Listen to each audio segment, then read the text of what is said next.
Hello दोस्तों, सामान्य अध्ययन के मेरे इस चैनल बीसी लर्निंग में आपका स्वागत है। दोस्तों, मौर्य साम्राज्य पर मैं अपनी दूसरी प्रस्तुति लेकर के आपके समक्ष उपस्थित हुआ हूं। इस वीडियो में हम लोग मौर्य साम्राज्य का राजनीतिक इतिहास इस विषय पर चर्चा करेंगे।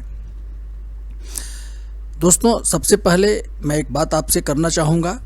जैसा कि आपको पता है कि इतिहास विषय जो है अब केवल राजा रानी की कहानी नहीं रह गई है और न तो इस रूप में इसका अध्ययन किया जाता है और न ही इसका अध्यापन होता है, बल्कि इतिहास लेखन को भी एक वैज्ञानिक आधार प्रदान किया गया है।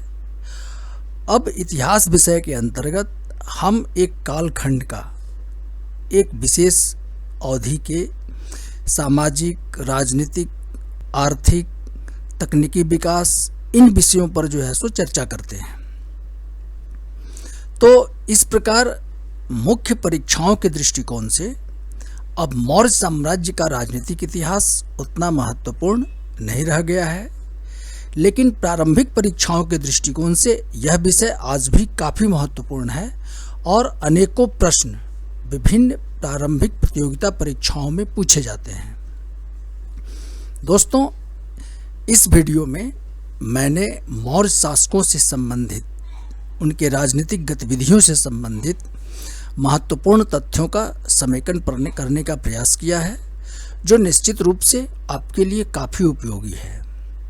तो आइए इसका अध्ययन हम शुरू करते हैं। दोस्तों, जैसा कि हम लोगों ने पहले भी चर्चा किया, आपको पता भी है कि चंद्रगुप्त मौर्य को मगध में मौर्य वंश का संस्थापक माना जाता है। ईस्वी पूर्व 323 से ईस्वी पूर्व 299 तक चंद्रगुप्त मौर्य की शासन अवधि मानी जाती है। सबसे पहले हम लोग चंद्रगुप्त मौर्य के प्रारंभिक जीवन से संबंधित कुछ महत्वपूर्ण तथ्यों पर विचार करते हैं। वैसे इस विषय पर हम लोगों ने, जो मेरा पहला वीडियो है मौर्य साम्राज्य के जानकारी के ऐतिहासिक स्रोत, इसमें भी हम लोगों ने कुछ महत्वपूर्ण तथ्यों को देखा है। एक बार उन्हें हम ताज़ा कर लें तो विष्णु पुराण में चंद्रगुप्त को अंतिम नंद राजा धनानंद की सुद्रा रानी मुरा से उत्पन्न पुत्र बताया गया है। अर्थात चंद्रगुप्त का संबंध नंद वंश से था और यह धनानंद की एक सुद्रा रानी थी मुरा, उससे उत्पन्न पुत्र बताया गया है। विशाखा दत्त का जो मुद्रा राक्षस है, इसमें भी विष्णु पुराण के मत का समर्थन किया गया है और इसे चंद्रगुप्त को वृषल कहा गया है। वृषल मतलब शूद्र या धर्म से विरक्त या च्युत जो व्यक्ति होता है, उसके लिए वृषल शब्द का प्रयोग किया जाता है। तो चंद्रगुप्त को विशाखा दत्त के मुद्रा राक्षस में वृषल कहा गया है। यह भी प्रारंभिक परीक्षाओं के दृष्टिकोण से महत्वपूर्ण तथ्य है। सोमदेव का कथा सरित सागर, यह एक अन्य महत्वपूर्ण ग्रंथ है। इसमें भी चंद्रगुप्त को नंद वंश से संबंधित बताया गया है, लेकिन इसमें एक अलग दृष्टिकोण जो है सो मिलता है। इसमें कहा गया है कि चंद्रगुप्त जो था वो अंतिम नंद राजा धनानंद का एकमात्र पुत्र था और वास्तविक उत्तराधिकारी था। और इस कथा सरित सागर में परकाया प्रवेश का एक कथानक मिलता है, जिसमें इंद्रदत्त नामक व्यक्ति जो था वह मृत धनानंद के शरीर में प्रवेश कर जाता है। सकटार जो धनानंद का एक राक्षस या अमात्य है, उसको उस पर शक हो जाता है और कैसे जो है सो इंद्रदत्त को मार करके वह चंद्रगुप्त को राजा बनाता है। तो ये कथा जो है सो सोमदेव के कथा सरित सागर में मिलती है। इसकी भी चर्चा हम लोगों ने अपने पहले वीडियो, जो ऐतिहासिक स्रोत से संबंधित है, उसमें किया है। आगे बढ़ें। अब श्रीलंका की अनुश्रुति है, जो बौद्ध ग्रंथ है दीपवंश और महावंश। तो श्रीलंका की जो अनुश्रुति महावंश है, इसमें चंद्रगुप्त को मौर्य क्षत्रिय बताया गया है। ये मौर्य क्षत्रिय जो थे पिपली वन में थे। पिपली वन में इनका गणराज्य था। तो इस महावंश में धनानंद द्वारा चाणक्य का अपमान, जैसा कि आपको पता है कि धनानंद ने चाणक्य का अपमान किया था और चाणक्य ने प्रतिज्ञा की थी कि धनानंद का समूल विनाश करूंगा। चाणक्य के बालक माने चाणक्य का जो बालक चंद्रगुप्त था उससे जो मिलन हुआ उसकी कथा, ये सारी कथा जो है सो महावंश में दी गई है। और चाणक्य और चंद्रगुप्त का मिलन पुष्पपुर में बताया गया है कि ये दोनों जो है सो पुष्पपुर में मिले थे। तो यह भी प्रारंभिक परीक्षाओं के दृष्टिकोण से एक महत्वपूर्ण तथ्य है। अब एक अन्य बौद्ध ग्रंथ है महापरिनिर्वाण सूत्र। तो दोस्तों, जैसा कि आपको पता है कि बुद्ध की मृत्यु के बाद बुद्ध के अस्थि अवशेषों को 8 भागों में बांटा गया था और जो भी क्षत्रिय राजा थे उन सबों ने उनके अस्थि अवशेषों पर अपना दावा किया था कि महात्मा बुद्ध क्षत्रिय थे और मैं भी क्षत्रिय हूँ, इसलिए एक अस्थि अवशेष उन्हें मिलना चाहिए। और उन अस्थि अवशेषों के ऊपर स्तूपों का निर्माण किया गया था। तो महापरिनिर्वाण सूत्र जो है, इसमें जो पिपली वन के मौर्य थे, ये मौर्य क्षत्रियों ने बुद्ध के अस्थि अवशेषों पर क्षत्रिय होने के कारण मल्लों के पास दावा प्रस्तुत किया था कि मैं भी क्षत्रिय हूँ, महात्मा बुद्ध क्षत्रिय थे, इसलिए उनके अस्थि अवशेषों पर हमारा भी अधिकार है। तो यह घटना जो है सो यह तथ्य जो है सो महापरिनिर्वाण सूत्र में मिलती है। तो इस प्रकार ये महावंश, महापरिनिर्वाण सूत्र, इस दोनों में मौर्यों को क्षत्रिय बताया गया है। अब दिव्यावदान की बात करें। दिव्यावदान भी एक महत्वपूर्ण अवदान ग्रंथ है, बौद्ध ग्रंथ है। इसमें बिंदुसार जो है स्वयं को मूर्धाभिषिक्त क्षत्रिय बताता है। तो दिव्यावदान भी मौर्यों को क्षत्रिय बताता है। इसमें अशोक अपनी पत्नी तिष्यरक्षिता से कहता है कि मैं क्षत्रिय हूँ और इस प्रकार मैं प्याज नहीं खा सकता। देवी अहम क्षत्रियम कथं पलांडु भक्ष्यामि। तो यह तथ्य जो है सो दिव्यावदान में मिलता है। तो महावंश, महापरिनिर्वाण सूत्र और दिव्यावदान, इन तीनों ग्रंथों के अनुसार जो मौर्य थे वो क्षत्रिय थे, न कि शूद्र, जैसा कि विष्णु पुराण और ये मुद्रा राक्षस इसमें कहा गया है। आगे बढ़ते हैं।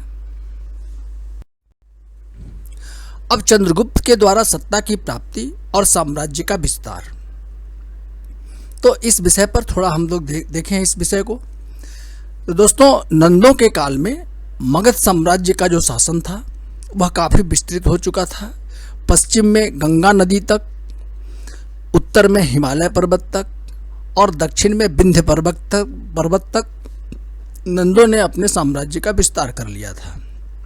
इसके साथ ही साथ कर्नाटक से भी नंदों के प्रभुत्व का संकेत प्राप्त होता है कि कर्नाटक में भी नंदों ने अपने साम्राज्य का विस्तार किया था। और ये जो क्षेत्र था वह एक संगठित प्रशासनिक व्यवस्था के अंतर्गत था, अर्थात नंदों ने एक संगठित प्रशासनिक व्यवस्था स्थापित की थी। लेकिन जो पश्चिमोत्तर भारत था उसमें अनेक जनपद थे और गणराज्यों में गणराज्य थे। तो यहाँ की जो प्रशासनिक व्यवस्था थी असंगठित थी और ये छोटे छोटे गणराज्य और जनपद थे जो शक्तिशाली नहीं थे। इसी बीच ईस्वी पूर्व 6ठी सदी में भारतवर्ष पर ईरान और ग्रीक का आक्रमण होता है। वैसे इस विषय पर हम लोग अलग से एक वीडियो में चर्चा करेंगे। तो यहाँ संदर्भ के लिए और इस तथ्य को समझने के लिए कि चंद्रगुप्त ने सत्ता कैसे प्राप्त की, इस विषय पर थोड़ा नज़र डाल लेते हैं।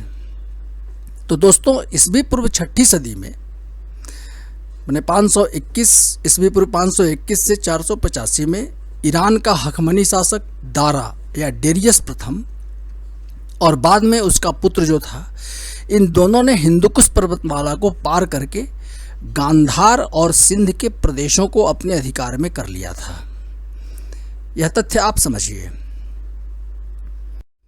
दूसरा कि ईस्वी पूर्व चौथी सदी में लगभग 326 में ईस्वी पूर्व में यूनानी शासक सिकंदर का भारतवर्ष पर आक्रमण हुआ। सिकंदर की सेना ब्यास नदी तक पहुंच गई थी। तो ये दो जो आक्रमण हुए थे छठी सदी ईस्वी पूर्व में, तो ये काफ़ी महत्वपूर्ण है। यह कैसे जो है सो चंद्रगुप्त को सत्ता प्राप्ति का अवसर दिया, इस बात को आप समझिए कि सिकंदर के जाते ही, विशेष करके उसके मृत्यु के बाद, पश्चिमोत्तर भारत के विजित प्रदेश थे जो उसके, उसमें विदेशी शासन के विरुद्ध विद्रोह शुरू हो गए थे और इन विद्रोहियों का नेतृत्व चंद्रगुप्त और चाणक्य ने किया था। तो इन लोगों ने विद्रोहियों की एक विशाल सेना खड़ी की और इसी सेना के सहारे इन लोगों ने मगध पर भी आक्रमण किया था और आक्रमण करके धनानंद को परास्त किया और इस प्रकार मगध में मौर्य वंश के शासन की शुरुआत हुई। जो ग्रीक लेखक हैं हैवेल और जस्टिन, इन्होंने इस तथ्य को प्रतिपादित किया है। तो ये आप जान लें कि इन विदेशी आक्रमणों से ईरानी और यूनानी, इनसे चंद्रगुप्त और चाणक्य को विद्रोहियों का नेतृत्व करने का अवसर मिला और इन्होंने इन विद्रोहियों से ही एक विशाल सेना संगठित कर ली और इसी सेना के बल पर उन्होंने मगध पर आक्रमण किया और धनानंद को परास्त करके, नंद वंश का नाश करके मगध पर मौर्य वंश की स्थापना किया इन लोगों ने। आगे बढ़ते हैं। अब चंद्रगुप्त मौर्य से संबंधित कुछ महत्वपूर्ण तथ्यों पर हम लोग विचार करें, जो प्रारंभिक परीक्षाओं के दृष्टिकोण से काफ़ी महत्वपूर्ण है। तो जस्टिन ने, जो यूनानी इतिहासकार हैं, इन्होंने चंद्रगुप्त को सेंड्राकोट्टस कहा है। तो चंद्रगुप्त का एक अन्य यूनानी नाम जो है सो सेंड्राकोट्टस है। ये जान लें आप, इससे संबंधित प्रश्न पूछे जाते हैं। नंदों के सेनापति का नाम भद्रसाल था, मिलिंद पन्हो। इसकी भी चर्चा हम लोगों ने कर लिया है इस ग्रंथ को। बौद्धाचार्य नागसेन, जो मिलिंद को जो है सो उसके साथ जो वार्ता होती है, जो प्रश्न पूछे जाते हैं, जो मिलिंद पन्हो में उनका जो है सो संकलन है। तो मिलिंद पन्हो में नंदों के सेनापति का नाम भद्रसाल बताया गया है। तीसरा महत्वपूर्ण तथ्य कि मगध पर आधिपत्य के बावजूद चंद्रगुप्त का शासन सुरक्षित नहीं था, क्योंकि जनता की जो भक्ति थी वो नंदों के प्रति थी और धनानंद का एक अमात्य था राक्षस, उसका नाम था।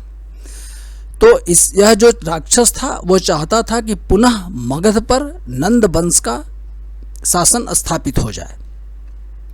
तो यह प्रयत्नशील था इसके लिए। और जैसे ही धनानंद की मृत्यु हुई तो इस राक्षस ने धनानंद के भाई सर्वार्थ सिद्धि को राजा घोषित कर दिया था। यह भी प्रारंभिक परीक्षाओं के दृष्टिकोण से एक महत्वपूर्ण तथ्य है कि राक्षस ने धनानंद की मृत्यु के बाद उसके भाई सर्वार्थ सिद्धि को राजा घोषित कर दिया था कि मगध का राजा सर्वार्थ सिद्धि है। चाणक्य चाहता था कि किसी तरह से राक्षस को जो है सो चंद्रगुप्त के पक्ष में किया जाए और उसको चंद्रगुप्त का सहयोगी बनाया जाए। तो इन्हीं राक्षस और चाणक्य के जो बीच जो द्वंद्व हुआ या संवाद हुआ, उसी को नाट्य रूप में इस विशाखा दत्त के मुद्रा राक्षस में प्रस्तुत किया गया है। आगे बढ़ें। अब सेल्यूकस का भारत आक्रमण। सेल्यूकस सिकंदर का सेनापति था तथा उसके एशियाई प्रदेशों को जो उसने जीता था सिकंदर ने, उसका शासक बनाया था सिकंदर ने सेल्यूकस को। सिकंदर की मृत्यु ईस्वी पूर्व 321 में जब हो गई तो उसके बाद सेल्यूकस ने बेबीलोन को जीत लिया और ईस्वी पूर्व 306 में इसका राज्याभिषेक हुआ और इसने निकेटर अर्थात विजेता की उपाधि ग्रहण की सेल्यूकस ने। ईस्वी पूर्व 305 में इसने भारत में सिकंदर द्वारा विजित प्रदेशों को पुनः हस्तगत करने के लिए आक्रमण किया और सिंधु नदी तक आ गया। लेकिन इस बार उस समय मगध का शासक चंद्रगुप्त बन चुका था, तो उसका सामना चंद्रगुप्त मौर्य से हुआ, जिसमें सेल्यूकस की पराजय हुई और दोनों के मध्य एक संधि हुई थी। और चंद्रगुप्त और सेल्यूकस के बीच जो संधि हुई थी उसकी ये शर्तें थी। जैसे प्लूटार्क के अनुसार पहली जो शर्त थी संधि की कि चंद्रगुप्त ने सेल्यूकस को 500 हाथी प्रदान किए थे। दूसरा जो संधि का जो शर्त था, सेल्यूकस ने चंद्रगुप्त को 4 प्रदेश प्रदान किए, जिसमें एरिया आधुनिक हेरात का प्रदेश, एराकोसिया कंधार को कहा गया है, गेड्रोसिया मकरान बलूचिस्तान प्रदेश को गेड्रोसिया कहा गया है, और पेरोपनिषद हिंदुकुश पर्वतमाला के समीप अफगानिस्तान का प्रदेश जो था उसे पेरोपनिषद कहा गया है, जिसमें काबुल भी सम्मिलित था। तो इस प्रकार इस संधि शर्तों के अनुसार सेल्यूकस ने चंद्रगुप्त को ये 4 प्रदेश दिए थे, एरिया, एराकोशिया, गेड्रोसिया और पेरोपनिषद।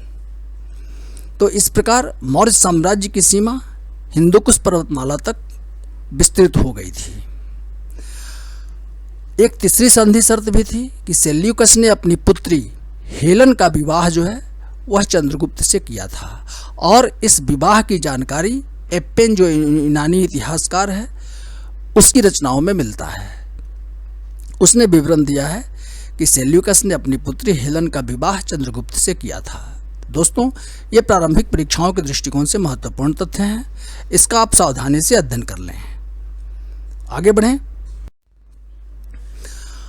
चंद्रगुप्त और सेल्यूकस के बीच संधि के पश्चात सेल्यूकस ने मेगास्थनीज को अपना राजदूत बनाकर के मौर्य दरबार में भेजा था। संभवतः यह संधि जो है सो ईस्वी पूर्व 303 में हुई थी, और मेगास्थनीज भी इसी समय लगभग मौर्य दरबार में आया था, तथा लगभग 6 वर्षों तक जो है सो मेगास्थनीज चंद्रगुप्त मौर्य के दरबार में रहा, ईस्वी पूर्व 298 तक। आगे बढ़ें। अब प्लूटार्क के अनुसार, प्लूटार्क जो यूनानी इतिहासकार हैं, कि संधि के बाद सेंड्राकोटस अर्थात चंद्रगुप्त ने 6 लाख की विशाल सेना के साथ पूरे भारत को रौंद डाला था। तो ये जो स्टेटमेंट है, कथन है, यह प्लूटार्क का है कि संधि के बाद सेंड्राकोटस अर्थात चंद्रगुप्त ने 6 लाख की विशाल सेना के साथ पूरे भारतवर्ष को रौंद डाला था। लेकिन किन किन प्रदेशों का विजय चंद्रगुप्त ने किया था, यह जो है सो साहित्यों से पता नहीं चलता है। लेकिन जो मान्यता है कि नंदों के काल में उत्तर एवं दक्षिण भारत के कर्नाटक तक के क्षेत्र में मगध के ये जो क्षेत्र थे वो मगध के आधिपत्य में आ चुके थे। तो संभवतः चंद्रगुप्त के मगध पर आक्रमण और सेल्यूकस के साथ संघर्ष के कारण सुदूरवर्ती प्रदेश जो थे वे स्वतंत्र हो गए होंगे, ऐसी मान्यता है विद्वानों की, और उन प्रदेशों पर चंद्रगुप्त ने पुनः अधिकार किया होगा। जैसा कि आपको पता है कि जब भी एक बड़े साम्राज्य का विघटन होता है तो जो भी स्थानीय स्तर पर जो राज्य होते हैं वह स्वतंत्र होने लगते हैं, क्योंकि उनकी जो है सो स्थानीयता जो होती है वह सुरक्षित रहती है। तो जैसे ही ये चंद्रगुप्त मौर्य का सेल्यूकस के साथ संघर्ष हुआ या फिर जो है सो धनानंद के साथ संघर्ष हुआ, तो हो सकता है कि सुदूरवर्ती प्रदेश जो थे वो मगध शासन से स्वतंत्र हो चुके होंगे और चंद्रगुप्त ने पुनः इन क्षेत्रों पर विजय स्थापित किया होगा। हालांकि साहित्यों से जो दक्षिणा पथ के अधिकांश राज्यों के विजय का श्रेय जो है चंद्रगुप्त के पुत्र बिंदुसार को दिया जाता है। इसे हम आगे देखेंगे। आगे बढ़ते हैं। सौराष्ट्र काठियावाड़ का जो क्षेत्र था यह चंद्रगुप्त के नियंत्रण में था और उसने इस क्षेत्र का प्रांतीय शासक पुष्यगुप्त को नियुक्त किया था। इसकी भी चर्चा हम लोगों ने मौर्यों के जो ऐतिहासिक स्रोत हैं उस वीडियो में किया है। तो पुष्यगुप्त को उसने सौराष्ट्र काठियावाड़ का शासक, प्रांतीय शासक नियुक्त किया था चंद्रगुप्त ने। पुष्यगुप्त ने चंद्रगुप्त की आज्ञा से गिरनार में बहने वाली एक नदी थी सुवर्ण सुक्ता या स्वर्ण रेखा, इस पर एक सुदर्शन झील का निर्माण कराया था पुष्यगुप्त ने। इसकी जानकारी सकक्षत्रप रुद्रदामन के जूनागढ़ संस्कृत अभिलेख से, जो संस्कृत भाषा का प्रथम अभिलेख है, यह एक महत्वपूर्ण तथ्य है। जूनागढ़ का संस्कृत अभिलेख जो है संस्कृत भाषा का प्रथम अभिलेख है, इससे प्राप्त होती है। इस पर एक विस्तृत चर्चा हम लोगों ने मौर्यों के ऐतिहासिक स्रोत से संबंधित वीडियो में किया है। आगे बढ़ते हैं। चंद्रगुप्त के समय में मगध में 12 वर्षों का अकाल पड़ा था। जैन ग्रंथ जो हरिसेन के द्वारा लिखित है, बृहत कथा कोश के भद्रबाहु कथानकम, इसमें जो है सो मगध के 12 वर्षों के अकाल का विवरण है। और रत्ननंदी ने जो भद्रबाहु चरित लिखा था, जो श्वेतांबर संप्रदाय का है, बृहत कथा कोश दिगंबर संप्रदाय का है, और रत्ननंदी का जो भद्रबाहु चरित है वह श्वेतांबर संप्रदाय का है। और एक अन्य जैन ग्रंथ है परिशिष्ट पर्व। इसमें इन तीनों ग्रंथों में मगध के 12 वर्षों के अकाल का विवरण है। इस अकाल में चंद्रगुप्त भद्रबाहु के नेतृत्व में अन्य जैन अनुयायियों के साथ कर्नाटक के श्रवणबेलगोला में चला गया था, और वहां जाकर के चंद्रगुप्त ने मुनि व्रत ग्रहण किया और अपने उपवास करके अपने प्राण जो है सो त्याग दिए थे। तो चंद्रगुप्त मौर्य से संबंधित एक महत्वपूर्ण ये तथ्य है जो प्रारंभिक परीक्षाओं के दृष्टिकोण से महत्वपूर्ण है। आगे देखते हैं। चंद्रगुप्त को जैन धर्म में भद्रबाहु ने दीक्षित किया था। भद्रबाहु जो थे वो पुंड्रवर्धन देश के थे। जैन मत ग्रहण करने के बाद चंद्रगुप्त का नाम विशाखाचार्य हो रखा गया था। तो यह भी प्रारंभिक परीक्षा के दृष्टिकोण से महत्वपूर्ण तथ्य है। विशाखाचार्य, जब मुनि व्रत ग्रहण कर लिया चंद्रगुप्त ने तो उनका नाम विशाखाचार्य दिया गया था। चंद्रगुप्त ने अंतिम समय कर्नाटक के श्रवणबेलगोला के चंद्रगिरी पर्वत पर बिताया था। इस पर्वत पर भद्रबाहु गुफा, ये भद्रबाहु गुफा है, श्रवणबेलगोला के चंद्रगिरी पर्वत पर है, और चंद्रगुप्त बस्ती नाम का एक मठ भी है। तो भद्रबाहु गुफा और चंद्रगुप्त बस्ती ये दोनों ही कर्नाटक के श्रवणबेलगोला के चंद्रगिरी पर्वत पर हैं। तो यह भी महत्वपूर्ण तथ्य है। और जो इन पर्वतों पर जो उत्कीर्ण लेख हैं उससे इस बात की पुष्टि होती है। एक अन्य महत्वपूर्ण तथ्य है कि उत्तर प्रदेश के सोहगौरा, गोरखपुर जिला उत्तर प्रदेश, और महास्थानागढ़, बोगरा जिला उत्तर प्रदेश, तो सोहगौरा और महास्थानागढ़ के लेख से भी मौर्य काल में मगध के अकाल की पुष्टि होती है, ये जान लीजिए। और ये जो सोहगौरा और महास्थानागढ़ के जो लेख हैं, जिसमें से सोहगौरा लेख ताम्रपत्र पर उत्कीर्ण है, तो इससे जो ये जो लेख हैं वो अशोक के अभिलेखों के पूर्व के हैं, अशोक के पूर्व के हैं। तो सोहगौरा और महास्थानागढ़, इन दोनों लेखों से मौर्य काल में जो मगध में अकाल पड़ा था 12 वर्षों का, उसकी पुष्टि जो है सो अभिलेखों से भी होती है। ये काफ़ी महत्वपूर्ण तथ्य है। अक्सर परीक्षाओं में इससे प्रश्न पूछे जाते हैं कि मगध के 12 वर्ष के अकाल की पुष्टि किन अभिलेखों से होती है, तो सोहगौरा और महास्थानागढ़ के लेखों से होती है। आगे बढ़ते हैं। अब हम बिंदुसार के संबंध में कुछ महत्वपूर्ण तथ्यों पर विचार करेंगे। ईस्वी पूर्व 298 से ईस्वी पूर्व 274 तक इसकी शासन अवधि मानी जाती है बिंदुसार की। पुराणों में चंद्रगुप्त के उत्तराधिकारी के रूप में बिंदुसार, भद्रसार और नंदसार ये नाम मिलते हैं। तो ये सभी नाम बिंदुसार के ही हैं। बिंदुसार काफ़ी प्रचलित नाम है। बौद्ध ग्रंथ महावंश में चंद्रगुप्त के उत्तराधिकारी का नाम बिंदुसार बताया गया है। यूनानी लेखकों ने बिंदुसार को अमित्रघात कहा है, अर्थात शत्रुओं का घात करने वाला, जो अमित्र हैं उनका घात करने वाला। तो ये उपाधि जो है सो अमित्रघात, यह बिंदुसार की है। जैन अनुश्रुति के अनुसार चंद्रगुप्त के जीवन काल में ही बिंदुसार को गद्दी प्राप्त हो गई थी। जैसा कि पहले हम लोगों ने चर्चा किया कि मगध के अकाल के समय चंद्रगुप्त दक्षिण की ओर प्रस्थान कर गया और सत्ता बिंदुसार को प्राप्त हो गई थी। जैन ग्रंथ जो है परिशिष्ट पर्व के अनुसार बिंदुसार की माता का नाम दुर्धरा था। इसमें एक कथा आती है कि चंद्रगुप्त को जो भोजन दिया जाता था उसमें विष मिला होता था, क्योंकि चाणक्य जो है सो शासक को हर दृष्टिकोण से सुरक्षित करना चाहता था। तो थोड़ा थोड़ा विष जो है सो चंद्रगुप्त को भी दिया जाता था, ताकि कोई भी दुश्मन विष के द्वारा चंद्रगुप्त की हत्या नहीं कर सके।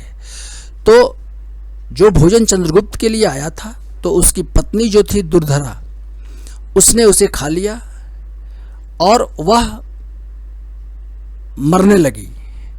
उसी समय चाणक्य ने दुर्धरा को उसका पेट चिरवा करके बिंदुसार को जो है सो बाहर सुरक्षित निकलवा लिया, और इसी क्रम में दुर्धरा की मौत हो गई थी। तो दुर्धरा जो थी जैन ग्रंथ परिशिष्ट पर्व के अनुसार यह बिंदुसार की माता थी, चंद्रगुप्त की पत्नी थी। बौद्ध ग्रंथ मंजूश्री मूलकल्प और जैन ग्रंथ परिशिष्ट पर्व और तिब्बती इतिहासकार तारानाथ जो हैं, तारानाथ तिब्बती इतिहासकार हैं, इनके अनुसार चाणक्य बिंदुसार का भी मंत्री था। यह एक महत्वपूर्ण तथ्य है। परिशिष्ट पर्व के अनुसार बिंदुसार ने एक अन्य मंत्री को नियुक्त किया था जिसका नाम सुबंधु था। सुबंधु चाणक्य से जलता था, और एक बार इस दुर्धरा की मृत्यु कैसे हुई इस बात की जानकारी जो है सो उसने बिंदुसार को दी। और जब बिंदुसार को पता चला कि चाणक्य ने उसकी माता की हत्या करवा करके जो है सो हत्या करवाया था, तो बिंदुसार ने चाणक्य को मंत्री पद से हटा दिया था और वह जंगल में चला गया था। बाद में बिंदुसार को सच्चाई जब पता चली तो वह माफ़ी मांगने के लिए चाणक्य के पास गया, और वहीं पर सुबंधु भी साथ में गया था। तो चाणक्य जिस वन में रह रहा था वहाँ जो है सो सुबंधु ने आग लगा दी, और जिसमें चाणक्य की मृत्यु हो गई थी। तो सुबंधु ने चाणक्य की हत्या की थी। यह एक महत्वपूर्ण तथ्य है। दिव्यावदान के अनुसार राधागुप्त भी एक बिंदुसार का मंत्री था। हालांकि राधागुप्त बाद में अशोक के काल में भी अशोक का मंत्री बना, और राधागुप्त के सहयोग से ही अशोक ने सत्ता प्राप्त की थी। तो राधागुप्त भी बिंदुसार का एक मंत्री था। एक महत्वपूर्ण तथ्य जान लें आप बिंदुसार के बारे में कि एक आचार्य थे पिंगलवत्स। पिंगलवत्स जो थे वो बिंदुसार के गुरु थे, और ये पिंगलवत्स जो थे वो आजीवक संप्रदाय के थे। तो पिंगलवत्स के आधार पर कि आजीवक पिंगलवत्स जो चूँकि बिंदुसार के गुरु थे, इसके आधार पर विद्वानों का मानना है कि बिंदुसार वस्तुतः आजीवक संप्रदाय का अनुयायी था। आगे बढ़ें। तिब्बती इतिहासकार जो हैं तारानाथ, इन्होंने बिंदुसार के संबंध में लिखा है कि बिंदुसार ने चाणक्य की सहायता से 16 राज्यों को जीता था, और इन विजयों से बिंदुसार का जो राज्य था वह पूर्वी समुद्र से लेकर के पश्चिमी समुद्र तक विस्तृत हो गया था। तो ये तारानाथ का जो ये स्टेटमेंट है कि बिंदुसार का राज्य पूर्वी समुद्र से लेकर के पश्चिमी समुद्र तक विस्तृत हो गया था। तो बिंदुसार ने चाणक्य की सहायता से इन राज्यों को जीता था। तो विद्वानों का अनुमान है कि संभवतः सुदूर दक्षिण के पांड्य, केरल, चोल और सत्यपुत्र, जिनका उल्लेख जो है सो दक्षिणापथ के राज्यों के में होता है, स्वतंत्र राज्यों के रूप में होता है, जहाँ पर मौर्य साम्राज्य का शासन नहीं था, मौर्यों का शासन नहीं था। तो उसको छोड़ करके पांड्य, केरल, चोल और सत्यपुत्र, इनको छोड़ करके शेष दक्षिणापथ के राज्यों का विजय बिंदुसार के द्वारा किया गया होगा, क्योंकि उत्तर और पश्चिमोत्तर भारत का विजय चंद्रगुप्त ने किया था। और अशोक के संबंध में जो बात पता चलती है कि अशोक के द्वारा केवल एक राज्य कलिंग के विजय की बात पता चलती है। तो ऐसी स्थिति में बिंदुसार ने दक्षिणापथ के राज्यों का विजय किया था, और इस प्रकार उसके साम्राज्य की सीमा पूर्वी समुद्र से लेकर के पश्चिमी समुद्र तक विस्तृत हो गई थी। आगे बढ़ते हैं कि मैसूर के अभिलेख के अनुसार कुंतल प्रदेश कर्नाटक का कनारा जिला जो है और मैसूर जिला जो है यह नंदों के अधीन था। हाथी गुम्फा अभिलेख जो है खारवेल का, उसके अनुसार कलिंग भी नंदों के अधीन हो गया था। हालांकि बाद में कलिंग जो है सो स्वतंत्र हो गया था। इसकी चर्चा हम लोग आगे करेंगे। तो आगे बढ़ते हैं कि दिव्यावदान के अनुसार बिंदुसार के शासनकाल में तक्षशिला में 2 बार विद्रोह हुआ था। यह भी प्रारंभिक परीक्षाओं के दृष्टिकोण से महत्वपूर्ण जो है सो प्रश्न है कि बिंदुसार के शासनकाल में तक्षशिला में 2 बार विद्रोह हुए थे। प्रथम विद्रोह को शांत करने के लिए अशोक को भेजा गया था, जबकि दूसरा विद्रोह जब हुआ तो इसका दमन करने के लिए सुसीम, जो बिंदुसार का ज्येष्ठ पुत्र था, उसको भेजा गया था। हालांकि सुसीम जो है सो इसमें असफल हो गया था, तो बाद में जो है अशोक को भेजने का प्रस्ताव किया बिंदुसार ने, लेकिन उस समय तक बिंदुसार वृद्ध हो चुका था, इसलिए अशोक जो है सो दोबारा नहीं गया। तो इस विद्रोह के समय में जब दूसरा विद्रोह हुआ, उस समय अशोक जो था वह उज्जैन अवंती का शासक था। तो जो ये विद्रोह हुए थे बिंदुसार के शासनकाल में तक्षशिला में, ये विद्रोह जो थे वो जो अमात्य थे, राजकीय कर्मचारी, उनके दमनात्मक कार्यों के कारण हुए थे। यह दिव्यावदान से पता चलता है। ये तक्षशिला में विद्रोह हुए थे वो अमात्यों के दमनात्मक कार्यों के कारण हुए थे। एक अन्य महत्वपूर्ण तथ्य देख लें कि संगमकालीन कवि जो है मामूलनार, इन्होंने नंदों एवं मौर्यों का विवरण दिया है और नंदों की संपत्ति का विवरण यह कहते हुए दिया है कि नंदों ने अपनी संपत्ति गंगा की धारा में छिपा रखा है। तो यह प्रश्न भी पूछा जाता है कि यह किसका कथन है कि नंदों ने अपनी संपत्ति गंगा की धारा में छिपा रखा है। यह मामूलनार का कथन है, स्टेटमेंट है, जो संगमकालीन कवि हैं। संगमकालीन ग्रंथ जो हैं अहनानुरु और पुरनानुरु, इसमें मौर्यों के दक्षिण विजय का विवरण है। संगम काल से संबंधित अपने वीडियो में भी मैंने इस तथ्य को प्रस्तुत किया है आपके समक्ष। तो अहनानुरु और पुरनानुरु जो संगमकालीन ग्रंथ हैं, उनमें मौर्यों के दक्षिण विजय का जो है सो विवरण उपलब्ध है। आगे बढ़ें। स्ट्रेबो के अनुसार, स्ट्रेबो जो है सो यूनानी जो इतिहासकार है, उसके अनुसार मौर्य दरबार में मेगास्थनीज का उत्तराधिकारी डायमेकस था। इस तथ्य को आप भली भांति समझ लें कि मेगास्थनीज का उत्तराधिकारी डायमेकस था और इसका विवरण स्ट्रेबो ने दिया है। और यह सीरिया के राजा एंटियोकस प्रथम सोल्टर, जो सेल्यूकस का उत्तराधिकारी था सीरिया का, उसका राजदूत था डायमेकस। यूनानी लेखक एक हैं अथेन्यूज। इनके वर्णन से पता चलता है कि बिंदुसार ने एंटियोकस प्रथम से अंजीर, मदिरा तथा दार्शनिक भेजने का अनुरोध किया था, लेकिन दार्शनिक भेजने से उसने मना कर दिया था क्योंकि यह उसके राज्य के सिद्धांतों के विपरीत था। तो अथेन्यूज के विवरण से पता चलता है कि बिंदुसार ने ये सीरिया के राजा एंटियोकस प्रथम से अंजीर, मदिरा और दार्शनिक भेजने का अनुरोध किया था। बिंदुसार का मिस्र के शासक टॉलमी द्वितीय फिलाडेल्फस, मिस्र का शासक था टॉलमी द्वितीय फिलाडेल्फस, इसके साथ भी कूटनीतिक संबंध थे बिंदुसार के। और ये टॉलमी द्वितीय फिलाडेल्फस का एक राजदूत डायनेशियस भी बिंदुसार के दरबार में आया था और इसका वर्णन जो है सो प्लिनी करता है। तो ये कुछ महत्वपूर्ण तथ्य हैं प्रारंभिक परीक्षाओं के दृष्टिकोण से, इसे आप ध्यान से देख लें। आगे बढ़ते हैं। महावंश के अनुसार, जो सिंघली अनुश्रुति है बौद्ध धर्म की, उसके अनुसार बिंदुसार के 101 पुत्र थे और बड़ा पुत्र जो था वह सुसीम था। बिंदुसार की मृत्यु ईस्वी पूर्व 272 में हो गई थी। उसके बाद अशोक का शासन शुरू होता है मगध पर मौर्य वंश के काल का। तो महावंश एवं दीप वंश के अनुसार अशोक ने अपने 99 भाइयों को मार करके गद्दी प्राप्त की थी। 99 भाइयों को मार करके गद्दी प्राप्त करने की जो जानकारी है वह महावंश और दीप वंश से प्राप्त होती है। दिव्यावदान में अशोक के जन्म की कथा मिलती है।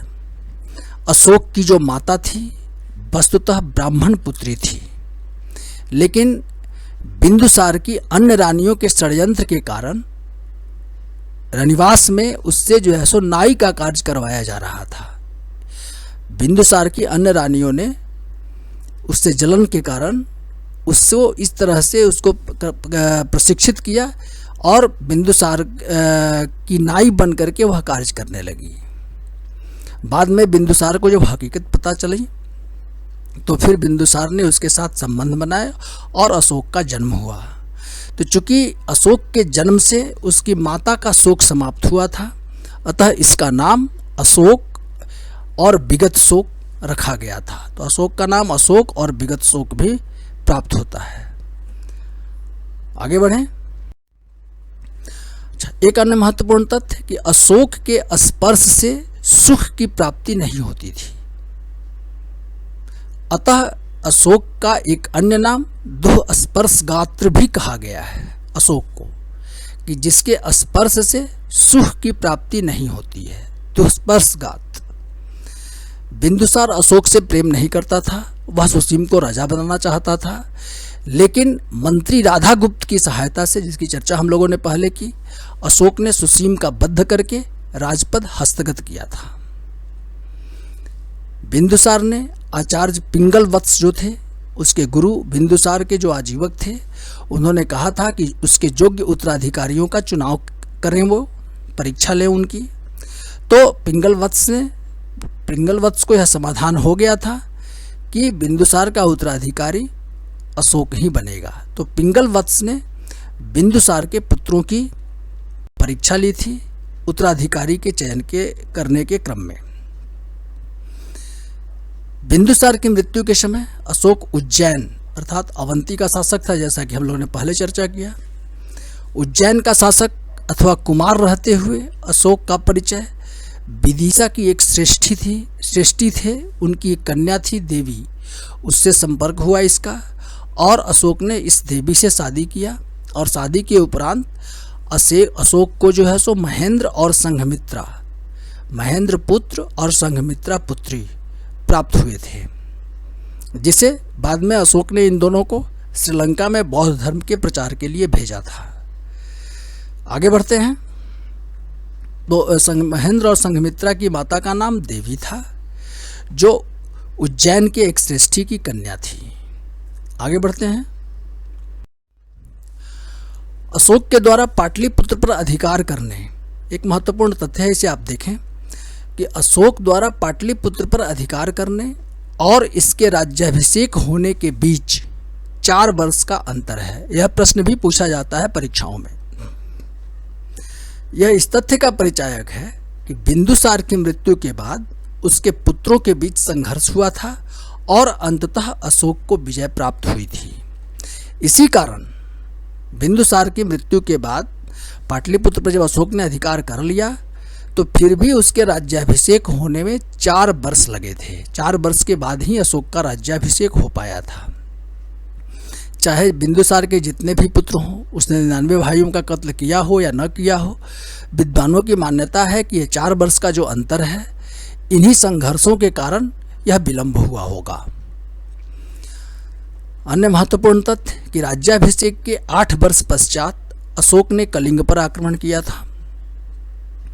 अशोक के 14 जो शिलालेख जो है सो मिलते हैं, उसके 13वें लेख में कलिंग विजय और युद्ध के प्रति अपनी घृणा को अशोक व्यक्त करता है। 13वें लेख में धौली और जौगढ़ से प्राप्त अशोक के 14 शिलालेख में जो 12वां एवं 13वां लेख है, वह अन्य शिलालेखों के लेख में उससे भिन्न है, वह उसमें नहीं अलग भिन्न होता है। धौली और जौगढ़ से जो उड़ीसा से प्राप्त होते हैं ये 14 शिलालेख, इसमें 12वां और 13वां लेख जो है सो अलग है। इनमें से जो 12वां लेख है वह कलिंग के महामात्यों को और 13वां लेख समापा के महामात्यों को संबोधित है, जो कि अन्य जगहों से प्राप्त 14 शिलालेखों में नहीं है। धौली और जौगढ़ में ही यह लेख विद्यमान है। आगे बढ़ते हैं। धौली एवं जौगढ़ के 14 शिलालेखों के 13वें लेख में अशोक सभी मनुष्यों को अपनी प्रजा अथवा संतान कहता है और उनके इहलौकिक और पारलौकिक सुखों की कामना करता है। यह भी एक महत्वपूर्ण तथ्य है। कलहन की राजतरंगिणी है, यह भी महत्वपूर्ण स्रोत है मौर्यकालीन इतिहास को जानने के लिए। तो कलहन की राजतरंगिणी के अनुसार कश्मीर में शासन करने वाला पहला मौर्य राजा जो था वह अशोक था। इसने श्रीनगर और ललित पाटन की स्थापना जो है सो कश्मीर में किया था अशोक ने। यह एक महत्वपूर्ण तथ्य है। कलिंग अशोक की अंतिम विजय थी, लेकिन इसके पूर्व भी उसने खस और नेपाल की विजयें भी की थी, जिसकी जानकारी बौद्ध ग्रंथों से होती है। अशोक के साम्राज्य की सीमा यह मुख्य परीक्षाओं के दृष्टिकोण से भी महत्वपूर्ण एक विषय है, और इस विषय पर मैंने अलग से एक वीडियो आप लोगों के समक्ष पहले ही प्रस्तुत कर चुका हूं। इस विषय को आप उस वीडियो में देख सकते हैं। इससे संबंधित अध्ययन सामग्री का अवलोकन आप उस वीडियो में कर सकते हैं। अशोक के अभिलेखों के आधार पर उसके साम्राज्य का सीमा निर्धारण, इसलिए इसको पुनः मैं यहाँ रिपीट नहीं कर रहा हूँ। आगे बढ़ते हैं। अशोक के साम्राज्य के सीमांत राज्यों में चोल, पांड्य, सत्यपुत्र, केरल पुत्रों और ताम्रपर्णी का नाम चतुर्दश शिलालेख के दूसरे लेख में मिलता है, जो सीमांत राज्य हैं। नेपाल की प्राचीन अनुश्रुति के अनुसार अशोक ने अपनी पुत्री चारुमती की शादी नेपाल के राजा देवपाल से किया था। यह भी एक महत्वपूर्ण तथ्य है कि अशोक की एक पुत्री थी चारुमती। इसका विवाह अशोक ने नेपाल के राजा देवपाल से किया था। आगे बढ़ें। अशोक के विदेशी राज्यों के साथ संबंध, इस विषय पर भी मैंने अलग से मौर्यों के विदेशी संबंध इस शीर्षक के अंतर्गत एक वीडियो आपके समक्ष पहले ही प्रस्तुत कर चुका हूं, जिसमें चंद्रगुप्त, बिंदुसार और अशोक के समय में जो विदेशी संबंध स्थापित हुए थे उस विषय पर चर्चा की गई है। इस विषय पर भी आप उस अध्ययन सामग्री का अवलोकन कर सकते हैं। अगला महत्वपूर्ण तथ्य कि प्रयाग के प्रस्तर स्तंभ लेख में एक लेख अशोक का भी मिलता है। इसमें अशोक के पुत्र तीवर की माता कारुवाकी के दान का उल्लेख है। तो इस प्रकार अशोक की एकमात्र रानी कारुवकी का उल्लेख और इसके एकमात्र पुत्र तीवर का उल्लेख, माने अभिलेखीय साक्ष्य जो है वह प्रयाग के प्रस्तर स्तंभ लेख में मिलता है। हालांकि तीवर और कारुवाकी के संबंध में साहित्यों से कोई जानकारी प्राप्त नहीं होती है। तो अभिलेखों में अशोक की पत्नी का नाम कारुवाकी बताया गया है और इसके पुत्र का नाम तीवर बताया गया है। यह भी एक महत्वपूर्ण तथ्य है, इसे आप ध्यान से देख लें। आगे बढ़ें। राजतरंगिणी जो है कलहन की रचना, जो कश्मीर का इतिहास जिसमें संकलित है। तो राजतरंगिणी के अनुसार कश्मीर में अशोक के बाद इसके पुत्र जालौक ने शासन किया था। अशोक का उत्तराधिकारी कश्मीर में उसका पुत्र जालौक था। अशोक, इस विषय पर हम लोग आगे चर्चा करेंगे। अशोक का एक अन्य पुत्र कुणाल था, जिसकी माता का नाम पद्मावती मिलता है साहित्यों में। कुणाल को युवराज का पद प्राप्त था। अशोक की एक अन्य पत्नी थी तिस्यरक्षिता, इसकी भी चर्चा हम लोगों ने किया है पहले, दिव्यावदान में इसका विवरण है। तो जो पत्नी थी तिस्यरक्षिता, इसका महावंश में भी इसका विवरण मिलता है। यह अशोक के बजाय कुणाल से प्रेम करती थी। संभवतः वृद्धावस्था में अशोक ने तिस्यरक्षिता से शादी की थी, लेकिन अशोक से उसे प्रेम नहीं था और उसके पुत्र कुणाल से वह प्रेम करती थी। इसे कुणाल ने इनकार कर दिया था। ह्वेनत्सांग के अनुसार बौद्ध धर्मानुयायी होने से पूर्व अशोक जो था अत्यंत क्रूर था और उसने अपराधियों को प्रताड़ना देने के लिए पाटलिपुत्र में एक नरक गृह का निर्माण करवाया था और ह्वेनत्सांग भी इसमें पकड़ा गया था और उसकी भी बलि दी जानी थी, लेकिन वह बच गया था। यह एक अलग कथा है। तो नरक गृह का निर्माण अशोक ने करवाया था पाटलिपुत्र में, जब वह एक क्रूर शासक था बौद्ध धर्म ग्रहण करने के पहले। इसका विवरण ह्वेनत्सांग देता है। आगे बढ़ते हैं। बौद्ध आचार्य उपगुप्त ने अशोक को बौद्ध धर्म में दीक्षित किया था। ये जान लें कि अशोक का बौद्ध गुरु जिसने बौद्ध धर्म की दीक्षा अशोक को दी थी, उसका नाम साहित्यों में उपगुप्त मिलता है। राज्याभिषेक के 8 वर्ष पश्चात अशोक बौद्ध धर्म में दीक्षित हुआ था। अशोक ने कलिंग पर आक्रमण अपने शासनकाल के 8वें वर्ष में किया था, स्पष्ट है। उसके बाद ही उसने बौद्ध धर्म ग्रहण किया था। बौद्ध धर्म में दीक्षित होने के बाद उपगुप्त के साथ अशोक बौद्ध तीर्थों की यात्रा पर गया था। धर्म यात्राओं पर दिव्यावदान के अनुसार जो उसकी यात्रा का क्रम था वह यह इस प्रकार था। सबसे पहले वह लुम्बिनी बन गया, उसके बाद कपिलवस्तु गया, उसके बाद बोध गया स्थित बोधि वृक्ष जहाँ बुद्ध को ज्ञान प्राप्त हुआ था वहाँ गया। उसके बाद वह सारनाथ गया जहाँ धर्मचक्र परिवर्तन हुआ था। बुद्ध ने जो है सो 5 ब्राह्मणों को उपदेश दिया था। उसके बाद कुशीनगर गया, उसके बाद श्रावस्ती गया, श्रावस्ती के जेतवन बिहार में गया। यह जेतवन बिहार जो था वह श्रावस्ती का एक श्रेष्ठी था, अनाथ पिंडक। उसने जो है सो बुद्ध के निवास के लिए जो है सो निर्मित करवाया था। तो यह भी जो है एक महत्वपूर्ण तीर्थ स्थल था बौद्ध धर्म के अनुसार। तो श्रावस्ती अंत में बौद्ध ने अशोक श्रावस्ती की यात्रा सबसे अंत में किया था। तो यह क्रम है दिव्यावदान के अनुसार अशोक के धम्म यात्राओं का। आगे बढ़ते हैं। रुनिमेंदई स्तंभ लेख जो है उसके अनुसार अशोक ने अपने राज्याभिषेक के 20वें वर्ष रुमिनदेई की यात्रा पर गया था। रुमिनदेई इसका जो तादात्म्य है वह लुम्बिनी वन से किया जाता है जहां महात्मा बुद्ध का जन्म हुआ था। रुमिनदेई लुम्बिनी वन को बताया जाता है कि लुम्बिनी वन का ही नाम रुमिनदेई भी था। तो अपने राज्याभिषेक के 20वें वर्ष अशोक यहाँ पर गया था यात्रा पर। इस अवसर पर लुम्बिनी का भूराजस्व कर उसने 1/8 कर दिया था, 8वां भाग। अर्थात भूराजस्व कर जो था, वैसे सामान्यतः भूराजस्व कर जो था मैंने 6ठा भाग लिया जाता था उपज का, लेकिन लुम्बिनी वन में रुमिनदेई स्तंभ लेख के अनुसार लुम्बिनी में अशोक ने भूराजस्व कर 1/8 कर दिया था। और साथ ही साथ बलि संज्ञक जो धर्म कर लिया जाता था वहाँ से उसने इसे समाप्त कर दिया था लुम्बिनी वन से। रुमिनदेई के समीप ही निगलिया सागर स्थित है। यहाँ के शिलालेख के अनुसार अशोक अपने शासन के 14वें वर्ष में निगलिया सागर स्थित कनक मुनि के स्तूप को दोगुना करवाया था। अशोक हालांकि यहाँ गया नहीं था, लेकिन 14वें वर्ष में राज्याभिषेक के 14वें वर्ष निगलिया सागर स्थित कनक मुनि के स्तूप को दोगुना करवाया था। यह प्रश्न भी प्रारंभिक परीक्षाओं में अक्सर पूछा जाता है।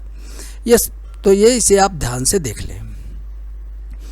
राजस्थान के बैराट के समीप स्थित भाब्रू जो शिलालेख है उसमें अशोक ने बौद्ध त्रिरत्नों बौद्ध, धम्म और संघ के प्रति श्रद्धा प्रकट की है।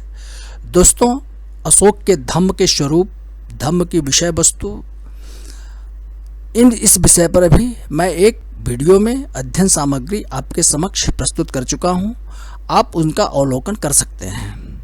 आगे बढ़ते हैं।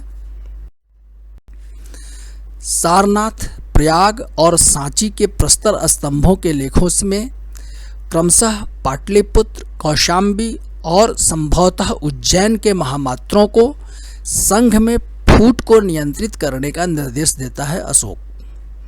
सारनाथ के प्रस्तर स्तंभ में पाटलिपुत्र के महामात्रों को, प्रयाग के प्रस्तर स्तंभ लेख में कौशाम्बी के महामात्रों को और सांची के प्रस्तर स्तंभ में संभवतः उज्जैन, हालांकि यह स्पष्ट नहीं है, वहाँ के महामात्रों को यह निर्देश देता है कि जो बौद्ध संघों में फूट पड़ रही है उसको वे नियंत्रित करें, फूट नहीं होने दें।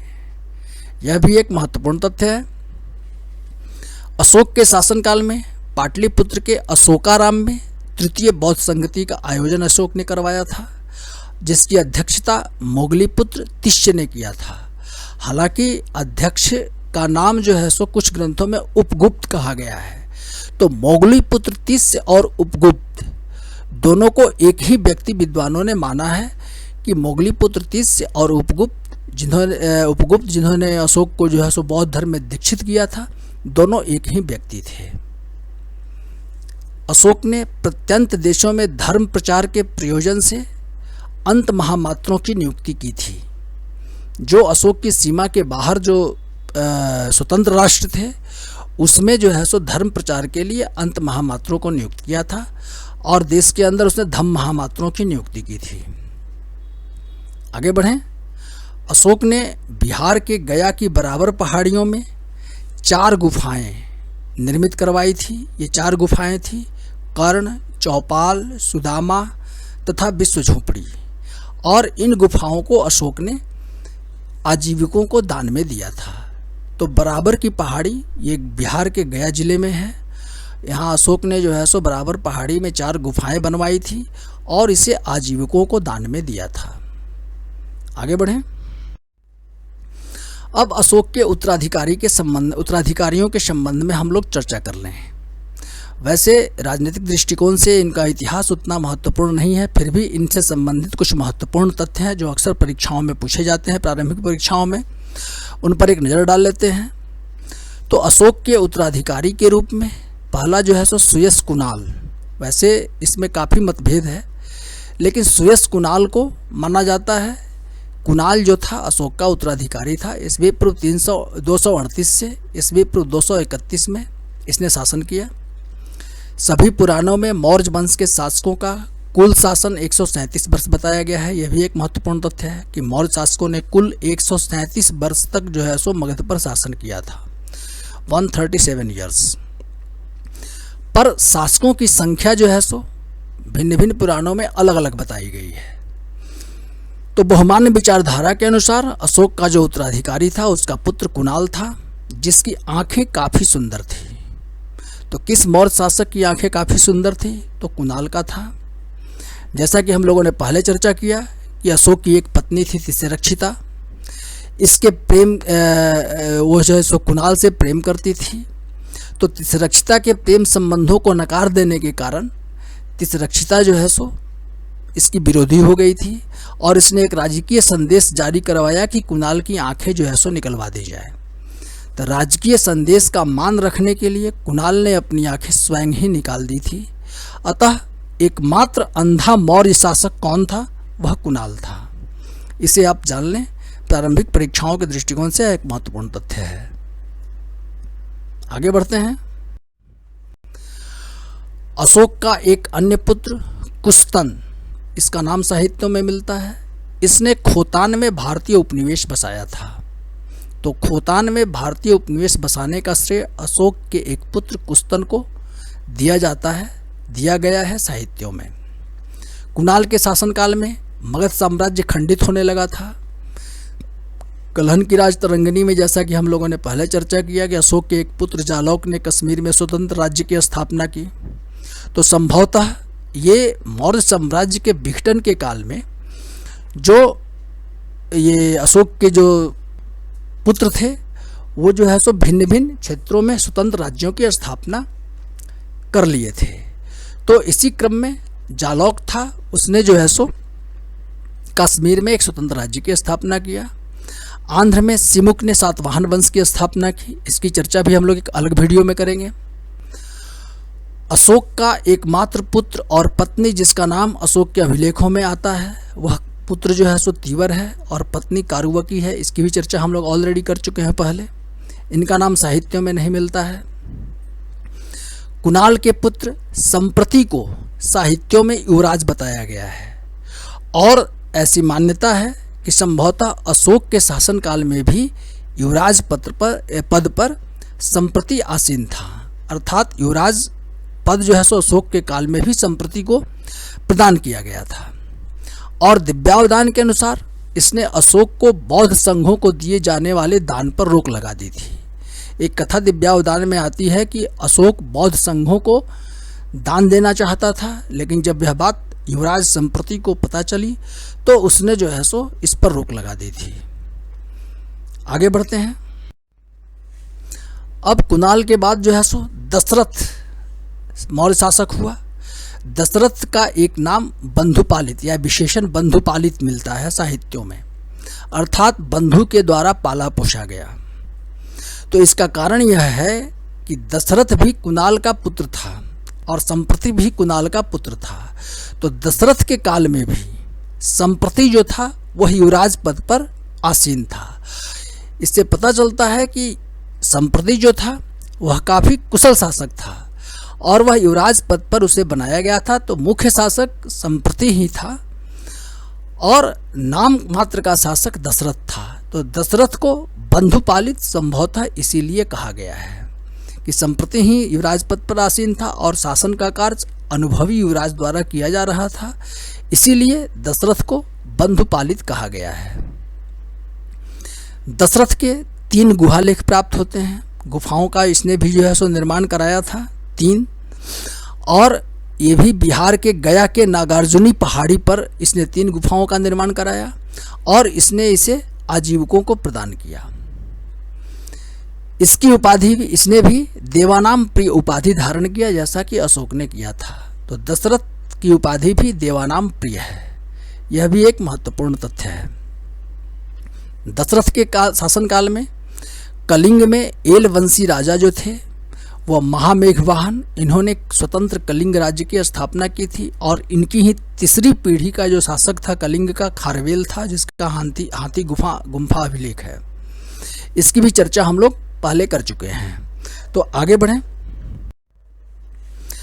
संभवतः दशरथ के काल में ही यवन नरेश डेमेट्रियस जो था वह माध्यमिका और साकेत मध्य देश तक आक्रमण करते हुए पहुंच गया था। डेमेट्रियस दशरथ के काल में, मौर्य शासक दशरथ के काल में इस समय तक विदेशी आक्रमणों का सिलसिला भारतवर्ष में शुरू हो चुका था, जैसा कि हम लोगों ने पहले भी इस पर चर्चा किया है।